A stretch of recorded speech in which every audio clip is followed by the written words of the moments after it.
呢個世界咩係真，咩係假？我哋肉眼見到嘅係咪一定真實？見唔到嘅又係咪一定唔存在呢？而家呢個年代，大家認為好多事情發生係可以用科學嚟解釋嘅，但係喺我哋身邊甚至全世界所發生嘅事，係而家嘅科學解釋唔到。究竟有冇靈體嘅存在？如果冇嘅話，點解古今中外唔同宗教文化都不斷有妖魔鬼怪出現嘅傳聞呢？如果真係有靈體嘅話，佢哋嘅真面目又係點嘅呢？呢啲詭異檔案就由我司徒法正用另外一個角度帶你哋去窺探真相。詭異世事無奇不有，你眼睇到嘅未必係事實。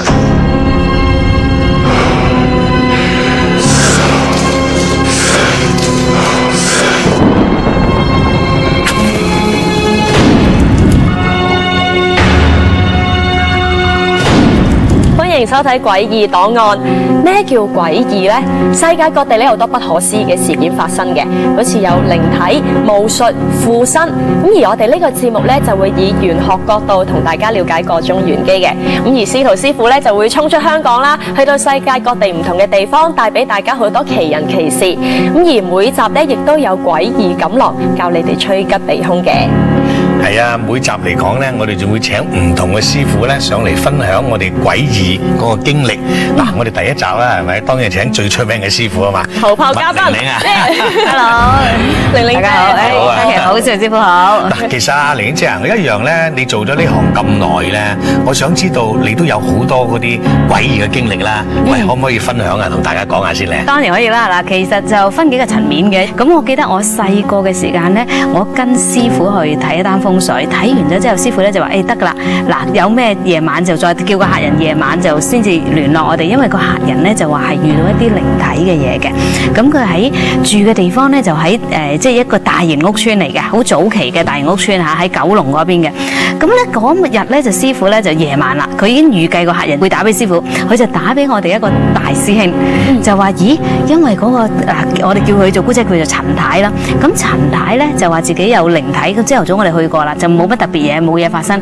走咗之後夜晚咧，佢就打俾師傅，師傅咧就話俾師傅知，咦，真係有陳太又變咗細路哥嘅聲，佢一逢夜晚就變咗細路哥把聲噶啦，即係上身啦。係啦，咁啊工人打電話嚟，哎呀唔得啦，師傅你哋快啲過嚟啦。點知師傅咧就已經係好早瞓嘅，師傅就話：咦，我沖咗涼咯，阿大師兄你帶住啲師弟師妹去啦嚇，我喺屋企念經得噶啦，你哋可以過去。哇！好驚，我哋嗰時個心卜卜跳，去到都唔緊要。啲師兄咧就好似即係拍電影咁樣，佢話：嗱，師妹你入去，我喺門口頂住。我話嚇，係我入去，點解唔係啊？細個係幾歲㗎啦？仲要女仔喎，但係好驚到個心卜卜跳。咁個細路哥佢變咗個細路哥聲，就可以不停咁重複一啲説話，就係話我要翻入嚟，我要翻入嚟，我要翻入嚟屋企咁樣。咁咧師傅教咗我哋啲方法同佢溝通啦，都係即係用個筷子啦，用個溪錢綁住佢隻手啦，咁就係夾住隻手中指啦。咁然後同佢講嘢，佢就話：你邊個叫佢唔要我啊？邊個叫佢唔要我？邊個叫佢細個就擺我喺門口啊？我而家要翻入嚟，我而家要翻入嚟咁。咁其實個主人家個喺度住屋主已經忘記咗，但係佢個老工人記得，佢真係10幾20年前落咗個 BB。當時個 BB 已經個肚已經都幾大，我哋叫家鬼啊呢啲。係啦，成咗型噶咯喎，即係可以。其實佢同個人仔冇分別咯。嗰個靈體就話：我想要翻個位喺屋企，咁就要同佢安翻一個位喺屋企，佢先至能夠即係安定落嚟。咁呢個係當時最貼身、最近身嘅經歷咯。而我自己咧，因為我媽媽係好早過身啦，咁所以咧即係我屋企亦都有一啲靈異嘅嘢，即係都發生過一陣，可以再同大家慢慢分享下。咁同埋而家好多人都買一啲即係空宅噶嘛，即係佢哋有時咧價錢上亦都的而且確幾吸引㗎。咁但係咪個個人住得或者唔住得咧？一陣我哋又可以解釋下。哇！你真係已經係帶咗好多呢個嘅詭異經歷嚟我哋呢個節目。不過呢啲咧就賣個關子，一陣間咧先再同大家講啦。咁頭先我哋就有講過，師傅咧就係去咗一個好遠啊。其實嗰個名咧我都記咗好耐，叫做咩啊？哈圖嘅地方叫嘅。係啊，其實係一個咩地方？你師傅咧又帶咗啲咩奇人奇事嚟咧？而家俾住少少嘅精華片段你哋睇先。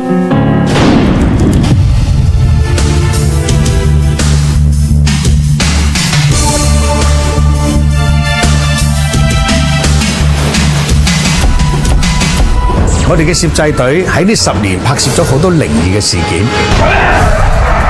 亦都走遍東南亞。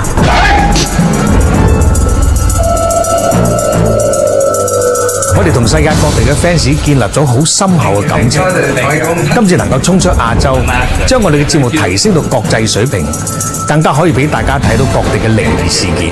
觀眾所中意睇嘅，我哋一定會保留。更加重要嘅就係，你哋可以睇到世界各地更多嘅靈異事件。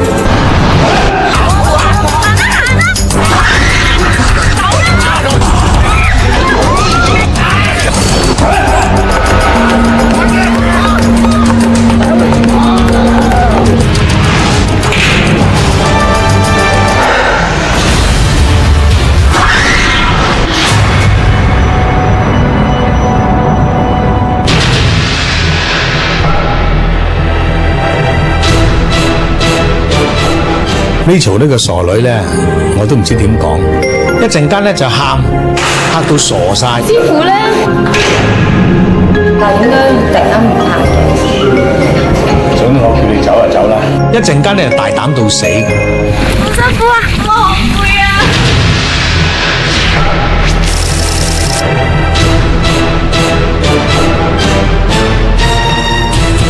其實攝製隊好講求一個團隊合作精神。我哋已經培養出好好嘅默契。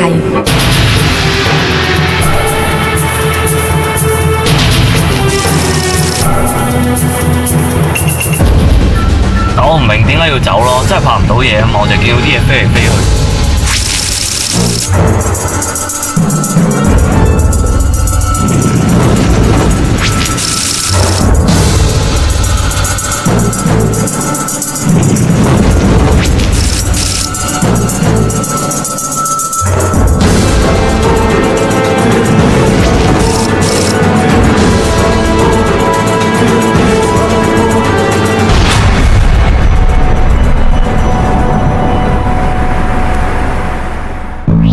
亞魯哈圖位於澳洲悉尼嘅東北方，坐落於所羅門島同埋斐濟群島之間。當地除咗保留咗土著部族嘅神秘宗教之外，有90% 以上嘅人口都係信奉基督教。根據資料統計咧，亞魯哈圖咧係全世界最快樂嘅國家。究竟亞魯哈圖呢片樂土有幾快樂？雖然當地嘅人均壽命唔係最長，國民嘅生產總值亦唔係高，但係小島嘅人民對生活相當滿足，同大自然能夠和諧共處，自然能夠創造樂土。就好似一名島民所講，呢度除咗颱風同埋地震之外，我哋基本上係冇咩好擔心嘅。但係暴風雨前夕，表面往往係特別平靜。由於當地依然保留咗一啲隱世嘅獵頭習俗，早於1839年，一位宣教士越洋嚟到亞魯哈圖宣教，卻慘被殺害同埋烹食。從此島上面便開始流傳住亞魯哈圖係一個被詛咒嘅島國。今次我哋去亞魯哈圖呢個咁落後嘅地方，以我哋嘅經驗，一定要帶多啲器材去嘅。但係原來我哋要付出好沉重嘅代價。Buffalo 幾多啊44好似啊，44 200幾蚊一期嘅，即係成嗱苦笑嘅樣就係咁樣。師傅，你係去拍嘢噶嘛？你帶多咗啲咩啊？你係咪帶多咗好多法器去啊？嗱，其實好多嘢我哋已經準備咗咧，就會第一啦，藥物梗係要多啲啦，啱唔啱啊？你聽我噶嘛？咁唔熟悉嘅國家。咁另外上嚟講咧，其實真係帶多好多其他應該用嘅用品嘅。咁其實我已經係預定咗會超磅噶啦，但唔知道會再超多幾十磅噶嘛。咁你超多嘅時間咧好緊要噶嘛，嗰啲錢我哋又冇呢個準備噶嘛。我睇咗咁耐咧，到底呢笪地方係邊度嚟？我連聽都未聽過。呢個地方真係好靚啊！先講個靚字先啦。咁啊，其實講時候咧，佢係澳洲旁邊一個地方嚟嘅，係一個國家嚟嘅。咁啊，喺呢個地方上嚟講咧，你要喺澳洲去到澳洲坐3個鐘頭嘅飛機，咁先至到呢個地方。哇！即係總共坐咗幾多啊？咁啊喺香港去到嗰度都要10幾個鐘頭㗎啦，頭尾計埋。冇直飛，冇直飛㗎。即係一定要去到澳洲。去到澳洲，另外一個地方啦，可以去到斐濟嗰個地方，然後喺斐濟嘅地方再飛去都得。你係聽到有啲咩靈異事件喺嗰度啊？定係你知道嗰度有啲咩特別嘢係你以前從來冇拍過，所以你專登揀一笪咁樣嘅地方？啱嘅，好耐之前我曾經去過嗰度玩過嘅。咁啊，嗰個地方初去嘅時候咧，人哋講話好靚好靚，咁去到真係好靚嘅。咁令我最難忘嘅咧就話去幾日就好靚好開心啊，跟住幾日就悶到死。咁啊喺悶到死咪周圍去走啊！哇，喺睇到好多真係好原始部落㗎。咁啊成日隻心咪諗住，咦，我有機會咧走嚟呢度睇下，喺我心裏籌備好耐。咁啊今次有啲機會去，咪就係去咯。但係我頭先睇到佢都有幾大分歧，有啲地方係發展咗，啲地方好似好落後咁樣喎。係啊，如果你講發展嘅地方就去到嗰忽咯，因為佢有80幾個島去組成呢個國家嘅，人口多唔多咧？幾十萬咋，幾十萬嘅啫。咁仲係有好多好落後嘅喎，同埋有好多咧就好原始嘅咁啊，所以呢一個地方其實如果俾我嚟講咧，係好多未曾睇到嘅嘢咯。頭先話聽到有獵頭族，仲真係有獵頭族？係啊，真㗎，你信唔信先？我未見過啦，除咗睇電視。即係其實你就係要去揾獵頭族。係啊，咁啊，今次我哋去嘅時間咧，佢嘅地方政府咧都派到一隊小型嘅軍隊去保護我哋但係佢都成日講話保護還保護啊，好多地方我哋話唔準你去就唔好去啦。原來有啲地方佢哋政府都控制唔到嘅，因為點解嗰啲原始嘅部落咧喺個地方好大啊，你唔知佢喺邊度，佢哋仲係有獵頭嗰個習慣喺度。咁獵頭都仲唔止啊，佢獵咗之後仲要劏嚟食嘅喎。點溝通咧？講咩㗎？佢哋主要佢哋好多土話㗎。咁要揾翻譯㗎喎。係啊，所以我哋又要揾翻譯啦。咁翻譯上嚟講都要識好多種話。佢總之好似我哋咁嘅人，呢個講一啲大家都可能明，不過咧話明啫，佢都係接近啊嘛，手勢都搭夠啊嘛。有唔友善？當你未同佢識嗰陣，嗰種友善係嚇死人㗎啦。點咧？佢直情一去到個地方，佢直情當你係好朋友，唔係好朋友啊，一係邪靈啦，一就敵人啦。人哋冇見過啲咁白到反光嘅物體係嘛？但我想問咧，咁佢哋咧，即係政府係合法容許獵頭族仍然喺嗰度存在嘅？當然佢唔會容忍你係咁樣嘅，咁亦都分得好清楚嘅。咁喺首都裏頭咧，你絕對唔能夠乜嘢部落都唔能夠喺呢度搞啲咩儀式嘅嘢，或者降頭啊，或者佢哋嗰啲土著嘅嘢嘅，唔準嘅。咁啊，如果係就會拉嘅。但係一離開咗呢個首都嘅以外嘅地方咧，就佢哋嘅世界啦。好似有啲火山島人啦，即係佢真係有火山嘅喎。咁佢嗰啲人咧就特別係送呢個巫術嘅嘢嘅，醫病啊，任何咩嘢咧，佢都係用巫術嚟對付嘅。即係酋長咧都未能夠嗰個法師啊，即係我哋呢啲啦咁大權力嘅咁。即係話佢亦都有啲有聯邦嘅去睇啦，但係佢有啲地方佢睇唔到啦，佢就令我側，哎呀，總之你哋唔好搞嘢啦，咁你哋有你哋生活啊，即係會咁樣咯。好，師傅，我哋休息一陣間先。頭先師傅所講嗰啲咧，只不過係少少嘅精華片段嚟嘅啫，轉個頭再同大家講多啲有關亞魯哈圖嘅嘢。師傅啊，今次你哋就去到亞魯哈圖呢個地方拍嘢，好難啊！咁你哋即係成日拍呢啲都要出埠拍嘢噶嘛？我自己呢啲朋友成日都喺度講，出埠嘅時候唔知點解特別多一啲係鬼怪嘅事發生嘅，譬如好似成日都會俾鬼砸咁樣嘅。嗱，其實嚟講咧，譬如話喺正常生理嚟講啦，醫學上講啫一樣嘅就話，佢哋唔信俾鬼砸，個人好攰啦，梗係啦，你去咁遠地方攰嘅人啦，咁啊自然會好多咁嘅事情發生嘅。咁啊，但係喺另外一個角度咧，譬如話你去到嗰個地方，你真係好攰，精氣神唔夠咧，亦都會容易俾啲咁嘅靈體喎。發科一樣嘢咧，如果俾鬼砸咧，你只要喺個尾龍骨呢個地方瞓喺度咧，一趌咧咁就甩㗎啦。咁啊，不如問下佢啦，你嗰個睇法點啊？何謂俾鬼砸？有冇話一定係乜嘢特徵？Touch 我又冇試過啦，但係咧就係啦。咁我見好多客人咧就都有提過就係，但係其實會好近似嘅，大家都係話佢瞓喺度，個人係醒嘅，佢肯定自己係醒，但係佢喐唔到，即係呢個係一個基本條件，佢喐唔到。當然去酒店其實因為你唔熟悉嗰個地方嘅磁場啦，我自己都有個習慣就係去到一啲陌生嘅地方，我都會喺個心去到間酒店嘅時候話俾佢知我其實嚟短暫住嘅啫嚇，唔打攪大家，即係我覺得咁嘅心安理得咯。你話係咪好驚又唔驚？但係我覺得都係要打個招呼咯。但係我有個客人一個幾恐怖嘅經歷咧，就係去到酒店嘅時間咧。佢咧就開咗門入去擺，即係擺低咗啲嘢。咁佢自己有少少嗰啲第六感，佢知道有啲污糟嘢嘅。咁但係佢就跟住開唔到個篋，佢密碼鎖嘅啫嘛，開極開唔到。咁佢跟住咧就話嗱，唔好玩啦嚇，唔好玩啦，我而家出去轉頭翻嚟俾我開翻啦咁。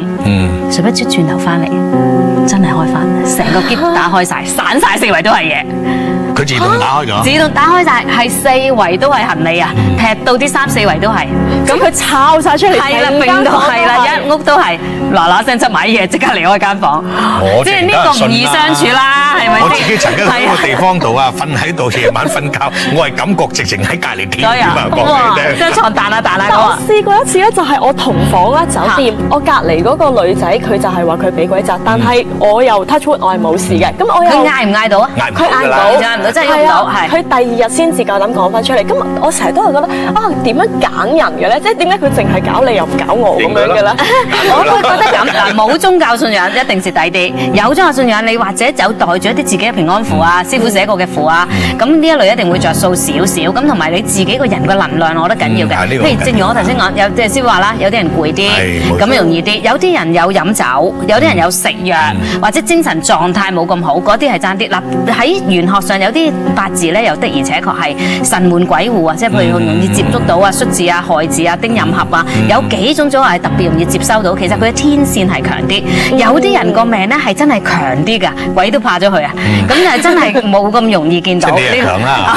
我自己因為信菩薩啫，咁我自己同埋即係我去到嘅時候，我都係覺得啊，都係人哋地方咁樣，咁所以咧就好啲嘅。跟住司徒師傅咧，你哋去到亞魯哈圖咧，就冇呢啲事發生。不過咧，就有另一樣嘅難題發生咗，究竟係咩咧？一齊睇下。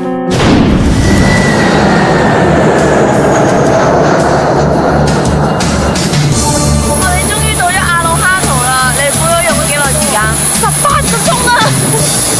亞魯哈圖咧嘅入境檢查非常之嚴格嘅。之前咧我哋嘅攝製隊成日都喺東南亞地區拍攝啦，例如我亞魯哈圖呢一邊咧，其實無論係所有煙啊、酒啊同埋肉類咧，都要 check 清 check 楚嘅。而家出現啲阻滯啊，因為咧佢所有啲器材全部咧一定要 keep 起佢，話要留翻聽日先至睇下俾唔俾翻我哋。呢個地方你知啦，我哋都係麻煩啲嘅，因為啲機器新咁新機未見過，以為我哋係乜嘢，咁佢而家又扣留不唔翻，聽日又攞翻我打電話㗎啦。而家咧，我哋就入到去同旅遊局局長佢哋見面咯，就係要同佢哋傾下，我哋可能會拍攝咗啲靈異嘅嘢，究竟當地批唔批准咧咁樣，所以佢哋而家就喺度商討緊啲細節。即係基本上佢而家批咗個批文俾我哋，就容許我哋喺亞魯哈圖嘅境內邊拍嘢啦。副總理，你安排嗰度嘅最高總長嚟拍乜嘢？你安排。咁我哋終於攞到呢個 permission 啦，就係全香港首隊攝製隊可以喺亞魯哈圖呢度咧，任何地方都通行嘅。估唔到今次我哋因禍得福，我哋可以喺賭場裏頭拍攝到入邊嘅嘢。當時我都愕晒然㗎，因為我成日同賭場睇風水，知道佢哋有好多秘密嘅地方，同埋賭場係禁止拍攝添嘅。但我一睇，我知道佢哋出事㗎啦。之前咧就有一個客咧成日喺度賭錢嘅，咁啊賭到下浪賭得太過狂啦，咁啊輸晒自己啲錢啊，輸咗成，咁啊睇唔開喺度自殺。賭場喺閉路咧就拍到啲嘢，咁就燒咗隻碟俾我睇。咁你知賭場啲閉路不嬲都唔會俾人睇㗎啦，所以段嘢唔係好長，我諗好似幾分鐘。嗱呢度有嘢喐㗎，呢塊白㗎。啊係喎，我見到啦。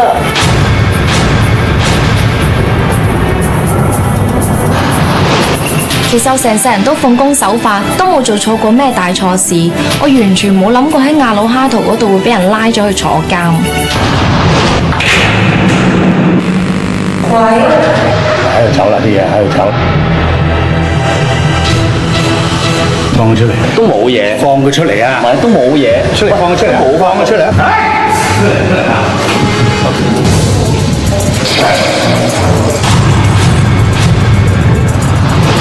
其實今次我哋嘅拍攝亦都真係好大壓力㗎。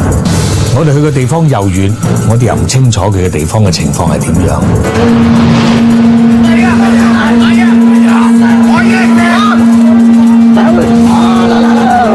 我哋使唔使出返去啊？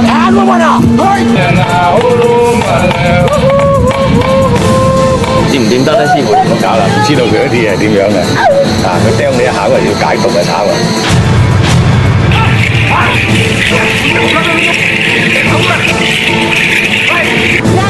酋長咧，佢咧就怪緊啊，俾阿 Jeff 掂嗰隻蜘蛛。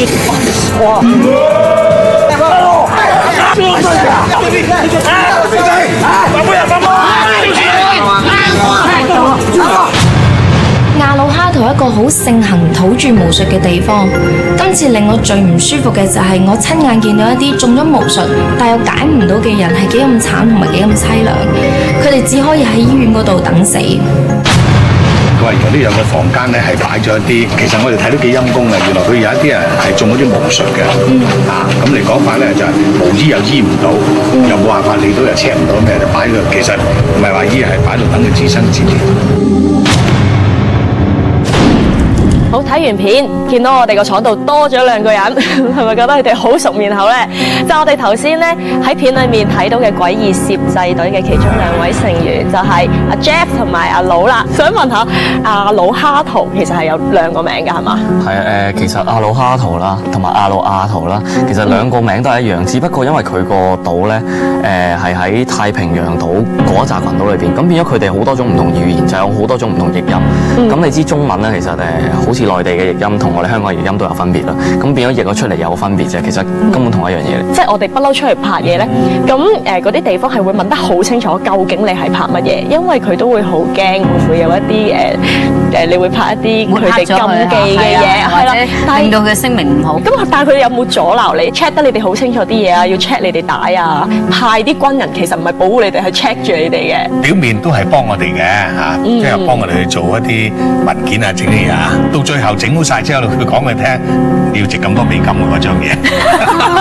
呢個批文係好貴嘅，係嘛？批文千幾蚊美金啦。咁你點解可以聯絡到嗰啲獵頭族咧？佢哋應該盡量唔俾你哋接觸噶嘛，係咪？但係我哋透過其他領導啊嘛，嗰啲其他嘅土著啊咁樣。拍咗咁多個故仔啦，喺阿魯哈圖揀一個，你哋覺得最要推薦俾啲觀眾，一定要留意嘅，有邊幾個？其實有幾個都好精彩。講緊賭場啦，賭場嗰個我見係張凳係，即係嗰間房冇人，自己就喐。嗰個鏡頭其實真係要好奇怪嘅，即係因為師傅做開賭場，我就知啊。根本唔俾你去。係啊，咁佢竟然會好主動地俾嗰個即係嗰個閉路電視嗰個帶，我哋係睇完之後，哇，又覺得好好奇啦，從來冇睇過。咁係啦，咁仲有之餘就係有一個監獄啦，真係而家用緊嘅監獄，用緊嘅，有犯喺度嘅直頭。有啊，咁都俾你哋去拍。哇！嗰啲犯都好得人驚啊！佢講清楚俾我哋聽，嗰度入邊咧有138個犯，其中有118個咧就係強姦犯，佢都講明俾你聽。但我見你哋喺度拗喎，我嚟拍嘢，你叫我唔好拍，咁你咪真係即係做咩啊？即係。但我見多成好驚噶咯喎，你仲唔俾人哋出嚟喎？佢就入得去就係呢個責任。佢入去啊嗱，係冇人情味啊！佢哋都呃我哋㗎，做完之後發覺到，哇！原來真㗎，咁佢先至話，其實嗰度咁啊！你話抵死得佢啊！真諗到一個又好精彩嘅就係我哋去拍嘅時候，嗰個地方真係好陰森。以前係一個屠宰場嚟嘅，咁但係某一晚突然間一場大火就燒通頂，本身有人住都慢慢搬走晒。係因為佢哋住喺嗰度附近嘅人都感覺到個氣場，定係佢哋都發生咗即係見到啲咩啊嗰啲咁樣。係啊，佢哋本身亦都好信呢個巫術世界嘢啦。咁所以上嚟講，佢哋亦都有佢好處嘅。我哋就最重要就話想去睇到係咪真係有咁嘅，或者我哋會拍到啲嘢咁解。頭先阿 Jeff 講嗰個屠場咧，我哋下一 part 翻嚟就有得睇啦。我哋節目咧，除咗有司徒師傅同埋詭異攝製隊咧，帶我哋世界各地唔同嘅地方揾呢啲奇人奇事之外，其實都好需要各位家庭觀眾嘅參與嘅。如果咧你哋咧有任何自己親身經歷嘅一啲嘅詭異事件啦，又或者咧你哋用相機，你哋影到一啲嘅照片或者係片段，我哋非常之歡迎咧你哋咧嚟到我哋嘅網址度留言，咁師傅咧就會打翻電話俾你，同你分享解釋翻呢啲咁嘅事件㗎啦。好，同翻師傅傾偈先。玲玲姐，你有講過你有一啲凶宅去即係見過呢啲凶宅嘅經驗，可唔可以同我哋講下？嗱，咁其實好多人買樓嘅時間都會揾我哋睇下先嘅。咁多年嚟，其實我哋都睇唔少一啲出名嘅凶宅，譬如跑馬地嘅做底床之案啦，譬如呢個灣仔某大廈嘅花槽床之案啦。咁其實嗰啲人都住得暫時平安嘅，但係我又覺得凶宅唔一定差。點解咧？有時咧要睇翻佢點解會發生，就係到係嗰個流年咧個門向啦，定係間屋本身真係個長期好曳咧？當然買入空宅一定要成間屋轉過，但係我就見過一間屋咧，因為空宅而賺大錢。唔係啩？我有一個客人平啊係有一個客人，咁佢咧就買咗層樓翻嚟，其實佢買嘅時候已經知道係空宅，但係佢低個市價好多。講緊佢發生咩事咧？喺個浴室入邊個女將俾人殺死咗，因為錢銀嘅問題。我有個好朋友咧就買咗之後咧，奇怪嘅事就發生，但係唔係佢自己住嚇。奇怪嘅事發生，咁佢就將轉手賣啦。想賣，因為佢自己放咧，其實就唔需要講翻晒個底細嘅。如果佢經地產放咧，其實地產係需要講翻呢間屋嘅以前嘅歷史啊嗰啲噶嘛。咁佢自己放，第一個買家買咗，買之後唔知點解，好無緣無故地咧，俾個門下樓下個看更就講咗，佢話你阿乜太，你買呢間屋，你知唔知道有啲咁嘅嘢㗎？咁個人好驚，即刻唔敢買，佢就撻咗訂。到第二個嚟買，又無端端喺啲舊報紙度揾到，點解呢間屋係空宅㗎？因為呢間屋其實係準按揭嘅，即係冇話銀行 bad title 到，咁所以大家唔知又撻訂。於是者3個、4個、5個都係咁撻訂，其實佢已經回咗本，跟住就再租咗俾人。呢個係實真人真事嚟嘅。咁所以你話間屋有靈異嘢，咁當然呢間屋佢一買咗翻嚟，佢之後去拜個神啊，去做咗好多嘢嘅。咁可能我自己覺得，可能係呢間屋嘅靈體都保佑佢，因禍得福啊！係啊，真係冇得講㗎。你下次揾到啲咁嘅屋揾就話俾你知係咪？然後同樓下嗰間夾埋，每次一嚟就你知唔知呢間屋？好，我哋咧就傾偈傾到呢度先，而家睇片先。我哋嘅攝製隊一路都好積極咁樣揾我哋嘅觀眾參與我哋拍攝。今次我哋去到雅魯哈圖，亦都有當地嘅居民帶領我哋去睇一啲猛鬼地方。呢個沐浴衣㗎嘛，擺喺嗰度300幾個鐘喺嗰度死。前面係咩嚟㗎？慢慢啦，慢慢啦。慢慢咁嘅時候，呢啲人冇同佢哋玩呢啲即係好惡嘅，唔准我哋嚟呢個地方啊。呢間工廠咧，以前咧係一間牛肉廠嚟嘅，有一場大火啦，燒死好多人嘅。招魂亦都唔知試過幾多次，不過土著招魂就真係未見過。師傅你一頭啊，好俾佢知道啦。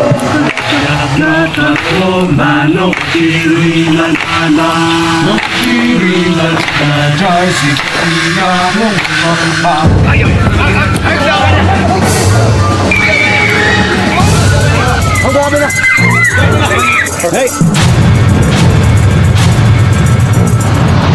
咁多年以嚟，我拍攝呢個節目，令我最深刻嘅呢個節目唔止有驚嚇、恐怖同埋靈異，透過呢個節目亦都幫到好多人。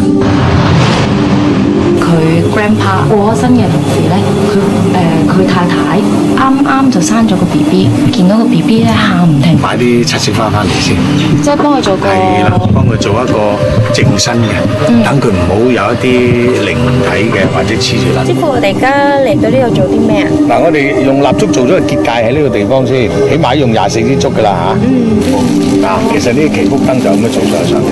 好，幸運如意。哇！阿 Jeff，你俾人捉喎！係啊，你發生咩事啊？你得罪人喺嗰度？衝動。係咩？點解啊？好似睇到監獄嗰度，我同阿師傅拗，你都知我性格通常，我係為咗拍嘢，我通常就比較不擇手段啲啦。講出嚟衝動㗎啦，點會特登咁樣講啦？牛頸一個。通常做完之後，會有少其實係咪應該要安全少少咧？咁但係其實到最後睇翻個成果，我覺得OK 嘅，接受到嘅。你太信任師傅，佢會保護你，同埋你以為師傅真係好有義氣。絕對你咁踩我。你以為師傅真係會好有義氣？咁有嘅，我相信先會有。我走嗌埋一齊走嘅。我見咧頭先我哋一路睇咁樣幾條片啦，係不停見到你哋係俾人捉咗去，即係唔知係做啲祭祀定係捉咗你哋去做乜嘢啊？嗰啲係除咗你之外，見到好似 Rachel 都係噶嘛。係啊 ，Rachel 嗰度師傅你講嗰度比較得意。其實嗰度唔係嘅，嗰度係有一啲佢哋土著咧，佢哋有一啲佢哋嘅巫術啊。咁其實佢係想我哋參與下睇下佢哋巫術。咁啊，但係呢個巫術之中咧，亦都真係有好多神秘，你解釋唔到，完全解釋唔到。但安唔安全嘅先？嗰個巫術係，即係話晒佢哋都係唔安全，我哋都翻唔到嚟啦。咁我會作法㗎嘛。係帶你哋去做啲乜嘢？即係見唔見血㗎？嗰啲巫術係。睇睇下啦。我想問白巫術、黑巫術係乜嘢啊嗱，？其實巫術裏頭嚟講咧，即係我哋中國嘅法術咁嘅道法咁樣嘅。咁啊，黑巫術咧叫做害人嘅，即係你有咩唔妥得罪我哋死啊，得罪我哋死嗰啲就係黑巫術。咁如果係白巫術咧，就幫手醫病嘅。咁啊，Jeff 都曾經出咗問題，咁佢哋就幫佢用白巫術咧就去醫翻佢嘅。你出咗咩問題啊？咁喺嗰度？佢有冇叫你睇嗰隻睇蜘蛛咧，見到嗰隻蜘蛛嗰集咧，你就留意得唔㗎啦。聽話啊嘛。帶你哋一路去成個拍攝過程嗰啲係當地人啦，即係同埋我聽到係有啲人講廣東話噶嘛，即係咩人嚟㗎？廣東話就唔係啊，嗰啲廣東話都係當地嘅華人嚟㗎，當地唔係好就少佢帶你哋去，少都有啊嘛。即係點樣？你哋點樣認識到會佢哋帶你哋去拍啲咁風俗民情嘅為咗食嘢咯。因為點解你去到嗰個地方啦？咁啲嘢咁鬼死貴啦，咪揾個地方以為揾啲唐人嘅會平啲，點知仲貴，咁就咁識咗佢。咁然後就帶你哋去拍佢唔係，哋。其實佢去到嗰個地方，我哋即係話講起即係唐人啦，係咪？聽見哇講廣東話嘅咁樣，咁雖然佢啲廣東話冇我哋咁好啊，係咪啊？咁但係都未聽得明啊嘛。咁佢知道我哋做啲咩咪講，你知佢啲後生㗎啦，又好容易同啲後生傾得埋啊咁啊。同佢講啊，咁即係講起嗰度都有啲咁嘅地方㗎，點啊，我哋都好驚啊，就係咁樣咯。個人又熱血，又想幫人，係嘛？都係啦，同埋因為我哋去拍攝嘅情況，通常都係會同當地溝通。就拍啲最地道嘅。係啦，因為當地人先知道當地嘅咩地方係出咗問題㗎嘛，又或者有啲乜嘢係我哋好需要去拍攝，係值得去拍攝嘅。咁所以我哋通常譬如一坐低食飯，或者甚至揸車經過，都會突然間喂呢度附近有啲乜嘢啊？咁佢哋就會通常會講啲俾我哋聽咯。咁我哋其實都拍咗好多其他嘢，只不過冇 show 出嚟俾你哋觀眾睇啫。係啊，都碰咗好多釘嘅，其實都。咁今次你哋去邊一個 case 係當地人帶你哋去拍㗎？屠場嗰個咯，屠場嗰個係啊。即係因為嗰個係嗰度好流行嘅，大家都一講呢個屠場就知㗎啦，所以就專登帶你哋去。咁你哋醫院嗰個咧？司機同你講㗎，師傅發生咩事？佢講啲英文，我啲英文你知有限㗎啦，唉，真係又俾佢懟爆。咁其實咧，佢真係講，因為個司機跟咗我哋有幾日，佢係外交部派嚟嘅咁樣。咁後尾都其實佢都知道我哋喺度做緊咩嘢㗎啦。咁因為我哋成日帶佢食嘢啊嘛，係咪？咁啊，佢又講俾我哋聽，喂，佢有啲咁嘅特別嘢，咁特別嘢俾我哋咁。咁講上真嘅，我係約莫係知道佢講嘅情況係點。咁啊 Jeff 可以同佢英文溝通到，咁我哋就可以知道有邊一啲特別嘅嘢係我哋可以，因為我哋係會追蹤好真實嘅個案㗎嘛，阿劉。呢個醫院咧，算唔算係你哋見到，即係去過咁多個國家唯一一個見到就係無師去處理嘅醫院咧？係咪啊？其實佢又唔算係無師主理，佢係正式嘅國家醫院嚟，亦都有醫生嘅。咁啊，但係咧，佢哋當地嘅人咧就對巫術特別係中意嘅，同埋佢哋唔係好信嗰啲醫生嘅。反而唔信。係啊，反而唔係好信醫生嘅。咁啊，信巫術。咁啊，但係佢有，因為佢哋有好多嗰啲用巫術嘅嘢。咁有時真係好怪嘅喎。咁佢哋有一啲巫術啊，做咗之後咧，會令到你會死亡嘅。咁但係醫院咧就冇辦法檢查到嘅。咁檢查唔到嘅時間，醫生咧就將佢擺喺個房度，希望揾到啲巫醫去醫佢。但係藥物又醫佢唔到，喺度嘔。即係醫生 check 唔到啫，巫師幫唔幫到佢哋咧？都未必㗎，因為佢每一個地方大家個種族唔同咧，佢哋用嘅法都唔同啦。咁我哋自己行法嘅，我哋都知嘅。有陣時佢行一啲巫術嘅係惡嘅法咧，你係唔知道佢。所謂我哋解鈴還須繫鈴人啊。咁若果佢本身咧落嘅法，對方咧係唔知道佢，譬如用藥物，我哋講藥物啦嚇，用咗藥物嘅法咧，你就死火啦嚇。其他嘅法我哋可能會知道對方做緊啲咩嘢，但係佢如果假如落咗啲藥物咧，你就冇辦法知道佢係咩啦。咁你就要睇到佢係啲咩藥嚟㗎。咁你唔知佢做咩，咁呢個就好大問題。佢唔肯同你解咧，你就一路落嚟都唔得掂。好，我哋而家就暫時傾到呢一度，轉頭翻嚟再繼續講。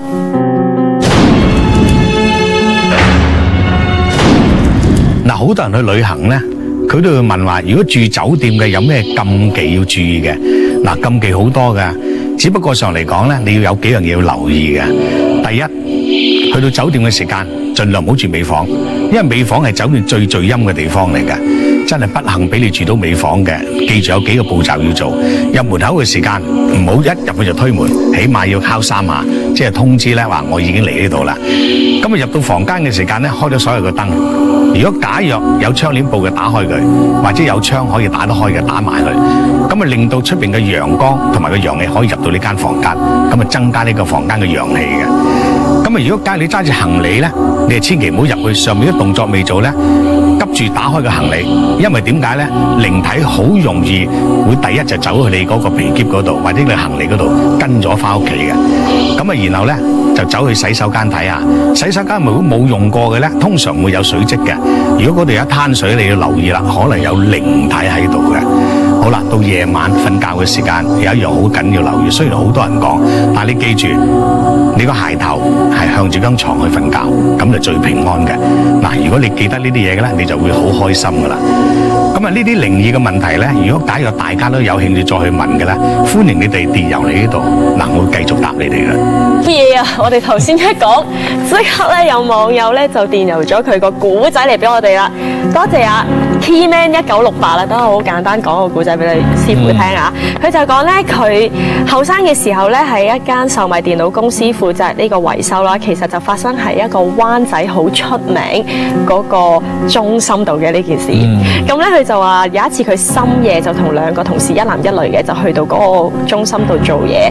咁突然間呢個女同事就要去洗手間啦，咁就叫咗另一個男同事陪佢。咁佢就自己喺度繼續維修。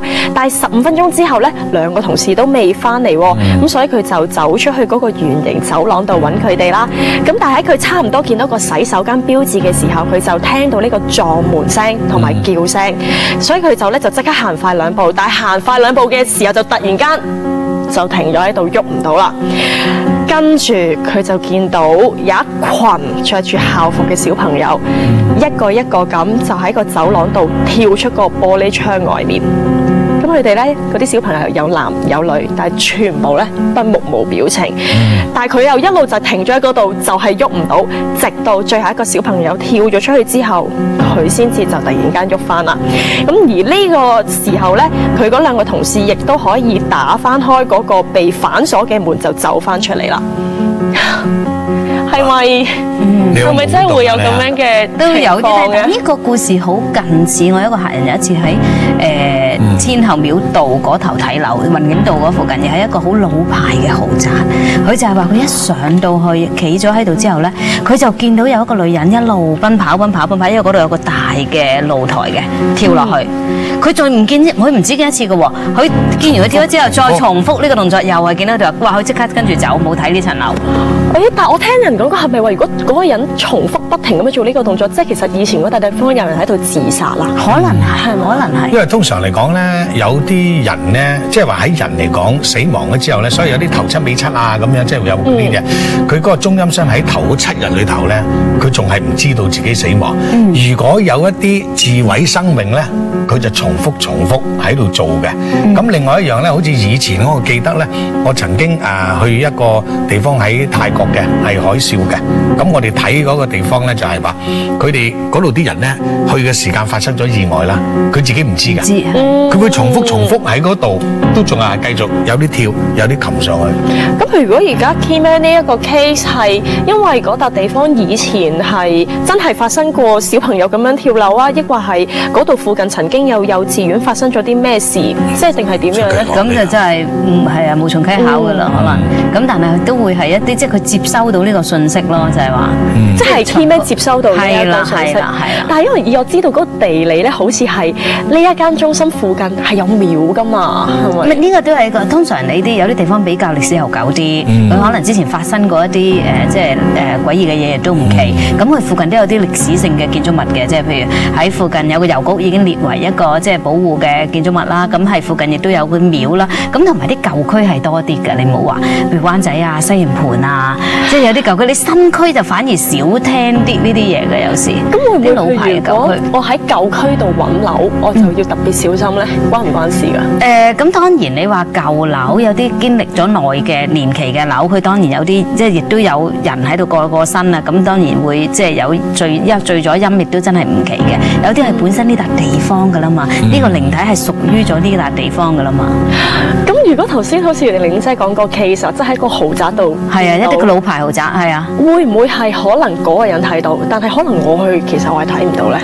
都會。咁如果我買咗，咁會點啊？咁嗱，當然睇你接唔接得。有啲人真係唔驚，有啲人住呢啲樓咧，住到風生水起，亦都真係會。你都聽過外國有個設計師，佢就因為住咗入去一間屋，佢覺得我應該係有靈體嘅。後期佢成為一個名牌嘅設計師，佢覺得係個靈體有幫佢嘅。有時某啲行業嘅人，譬如做一啲我哋叫少少偏門嘅人咧，就更加中意呢啲地方，因為佢可能佢真係幫你嘅時間咧，佢係會好出心出力，同埋你有啲好奇異嘅嘢，遇到一啲好得意嘅際遇，有啲貴人會幫你啊，咁真係一啲都唔奇嘅喎。因為我曾經睇嗰個地方咧，又係好怪。咁個地方上嚟講咧，佢本身咧就一間屋入邊有個房嘅。咁有個房兩姊妹咧就住一個房係碌架床咁啊，即係上下層咁樣啦。佢好奇怪嘅喎，總之瞓上去樓上咧，佢朝頭早又一喺地下。咩啊？佢淨碌咗落去啊！唔係，梗係唔係碌啦，佢跌得痛噶嘛。咁啊，嘢搬咗佢落。係啦，搬咗佢落，有嘢搬落。咁佢兒子就初初唔信，以為自己擒落嚟啦，係嘛？會夢遊啊！夢遊啊，係啦。咁啊走上個瞓又係拎佢落嚟喎。咁啊兒事者咧成個禮拜都係咁樣，咁啊知道真係有靈體啦。咁我曾經去睇過，咁啊真係嗰個地方真係有靈體噶啦。咁我話佢哋有冇搞你嘛？佢又冇搞喎，總之唔準我瞓上去。咁都叫冇搞佢，成個搬佢唔俾佢上嗰度，但係有一樣嘢佢好喎，就阿玲姐講啦。讀書期考第一，咁樣嚇法梗係應該冇事啦，係嘛？佢仲考第一個喎，咁啊唔止喎，佢個爸爸咧喺嗰度中六合彩啦，係啊，啲生意又好咯喎，佢真係你完全冇得解釋嘅，但係佢就係一樣唔準你瞓上去。有時有啲靈體好善良㗎，乜叫佢冇咗唔可以靈體唔一定係曳嘅，我聽。咁如果係使唔使多謝佢㗎？都我覺得最好，其實和平共處係最好，多謝㗎，多謝㗎。呢個地方佢坐好啦，即係使唔使即刻整翻個靈位俾佢？抑或係燒啲咩俾佢？使唔使咁？其實呢啲都算係我哋叫屋上先人嘅。有啲人咧會擺係啦，會擺咗喺地主腳，真係叫佢整個位俾佢，多擠多個香爐啫，即係供奉下佢。咁等佢有個安頓嘅地方，因為間屋本來人哋先㗎嘛，我哋住入去啫。咁有啲已經係喺度生活咗好多年㗎啦嘛。有啲我哋叫佢家神啊、家鬼啊，佢喺個地方嗰度停留咗，或者唔會走好耐嘅。咁如果你喺嗰個地方度稍為咧俾一個地方安置咗佢咧，佢會保護你添，去幫你好多嘢。因為嗰個先係屋主，係啊，佢感激你㗎，其實真係。所以靈體唔係一定係，好多時我哋有啲人講啊，師傅啊，嗰度有靈體，你有辦法同我捉咗嘅？有啲人講啊，係唔係都走去捉嘅？其實靈異嘅世界，我諗你真係會知係真㗎。佢雖然同我有啲嘢唔同，我係法科嘅嘢，佢本身係唔算法科嘢啦，但係佢正統嘅風水師嚟嘅。咁有時好多時我哋會發覺有好多嘢靈體個世界上嚟講咧，我唔知你同唔同意就係話，其實佢哋有佢哋嘅規則嘅，佢都唔係好似亂嚟咁嘅，係只不過我哋有啲人喺度亂嚟。即係其實佢哋同人一樣，佢哋有好人同壞人嘅。係啊，亦都唔同嘅性格，有啲百厭啲，有啲貪玩啲，有啲八卦啲。其實佢哋都係一啲唔，其實佢哋唔同性格啫嘛。但係你挑釁佢咁梗係唔好啦，你去挑戰佢係都要搞人哋，咁激到人哋嬲咗，咁梗係唔好啦。靈體咧就好似人咁樣，佢都好快好百厭，佢又好中意睇嘅，所以你睇下咩盂蘭節啊，你都做大戲都俾佢噶啦。咁尤其呢啲地方係更加啦，係嘛？師傅就喺度噶啦。同埋我覺得即係嗱，頭先睇到條片啦，令我好記得就係即係賭場第一從來好難拍到，咁而賭嘅地方咧，亦真係我覺得係最多㗎。你話墳場多咧，都唔夠我即係我自己講，唔夠賭場嘅鬼惡。我覺得一定係冤鬼，一定係冤鬼。就算你聚賭啊，都容易聚陰靈。我唔知你細個有冇去過露營？逢去親露營，如果你打麻雀，嗰啲牌係邪到咧，你不能置信嘅。係啊，因為大到不得了，哇！一攞翻嚟13腰啊，即係啊，係好邪門㗎。咁我老公咧就好中意喺即係去露營啊，去 camp 嘅時候打麻雀嘅。我就其實唔係好識打麻雀，真係唔知。咁但係佢每次都話俾我知，喂，真係好邪到你唔信，可能幾鋪攞翻嚟都係已經一即帶啲嘢去啊。係我跟住，但係有時咧就係真係啲牌爛到你唔信，但係佢諗出咗一個橋。佢話：喂，點樣可以啊？佢話呢個世界係有麻雀鬼嘅。佢就同我講：佢話有麻雀鬼一定有，因為好多人中意打麻雀，所以你一打麻雀佢就埋嚟睇咯。咁佢話有乜辦法可以避免到麻雀鬼唔搞啲牌咧，而唔搞到啲牌咁特別咧？因為真係寒嘅，自己打到。佢話打花張，因為佢哋冇睇得咁快，除非嗰隻鬼係好叻嘅。如果打花張撈亂少少咧，佢哋爭啲咁啫。你哋哋其實對待鬼咧係對待人係一樣嘅。諗呢條橋佢話嗱，打咗花張之後啲牌真係冇咁邪啦。係我有時都試過，如果咧，譬如我打麻雀鋪突然間要乜嘢有乜嘢，其實嗰下個係心係寒到，我自己同佢，即係我自己心裏面係諗，我唔食啦，我唔食啦，你唔好再俾我食。真係驚㗎，有時。你睇下幾大麻雀嘅啫，打幾毫子你梗係啦。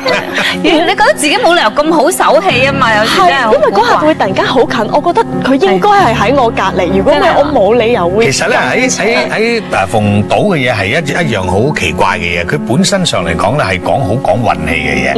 咁講運氣又牽涉咗，好似阿玲姐話啦，我成日都講，即係我做咗咁耐嘅咧，有時喺賭場去睇風水啊，我牽連好多底咧，就佢哋好多嗰啲地方嘅咧，嗱你諗下嗰啲冤氣係點嘅咧？贏咗開心，死咗又可以喺嗰度，咁啊即係條氣唔順啦，係嘛？咁啊輸咗揾埋佢，輸埋佢又係條氣唔順㗎。咁啊係啊，仲有佢成日唔順㗎嘛，都係呢啲嚟，係咪先？咁佢咧見到咧，好似阿玲姐話打麻雀咁，佢咧見到你梗係啦，話變啊咁佢又喺隔離裝咁變，咁佢變咗有陣時咧，佢嗰個靈氣啊嗰啲嘢咧，啱撞啱你每日一定係好旺啊嚇，嗰個人衰都會有咁嘅可能性㗎。佢精氣神唔夠咧，嗰個靈會俾一個所謂我哋應該點啊？俾咗力量佢，可能會令到佢非常之順利嘅。我真係見過一個咁，佢一路落嚟咧，佢一個老人家嚟嘅，成日喺賭場賭嘅。咁我好有錢嘅，每次嚟咧輸10零20萬都好開心嘅，非常開心嘅。但係有一次無端端咧，佢好順啊！嗰日佢係病緊嘅喎，佢真係唔係好夠。人哋話：哎呀，你唔好賭啦！唔係啊，我真係好中意玩，唔玩就唔舒服啦。嗰日佢忽然間好靚，總之佢整嗰隻就贏嗰隻，贏嗰隻仲唔止話，哎呀有啲嘢講俾我聽㗎咁樣，佢仲係講笑啊！咁啊贏咗80幾萬，其實唔係好多嘅。我仲覺得好多添。因為佢好有錢㗎。佢贏咗80幾萬，開心去數銀紙。我今日贏咗80幾，一講喺度講個口一擘大，咁就行咗去咯。開心嗰頭。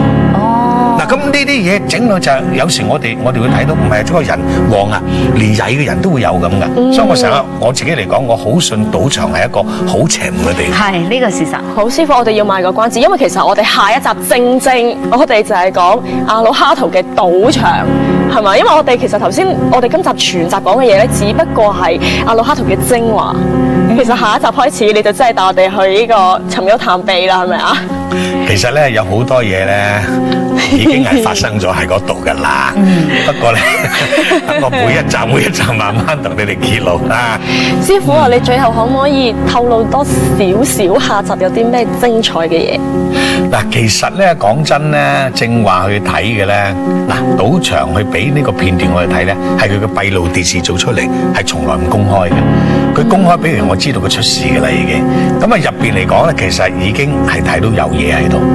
不過嚟講咧，嗱，下一次個版本最清楚嘅時候咧，我就講俾你睇到底係點。同埋因為最詭異係嗰條片裡面其實一個人都冇，但係就有啲嘢發生咗啦。收咗落下咗班嘅時候，佢嘅閉路電視不停去影住嘅，呢個全部係閉路電視嘅嘢。好，我哋要收好啦，賣關子啦。而我哋今集咧就非常之多謝玲玲師傅啦，玲玲師傅你要多啲上嚟陪我哋，因為你有好多好精彩嘅故仔要講俾我哋聽。好啊。咁而咧亦都要多謝各位家庭觀眾嘅參與啦。咁你哋咧如果有任何親身嘅詭異經歷，就記住咧係 email 俾我哋啦。又或者你哋直頭係影到相或者係拍到片段嘅話，咁就更加好啦。就記住咧要上載俾我哋啦。咁就留意咧呢一個網址啦。今集嘅時間咧就差唔多啦。下個禮拜六11點再同你哋見面。拜拜。拜拜。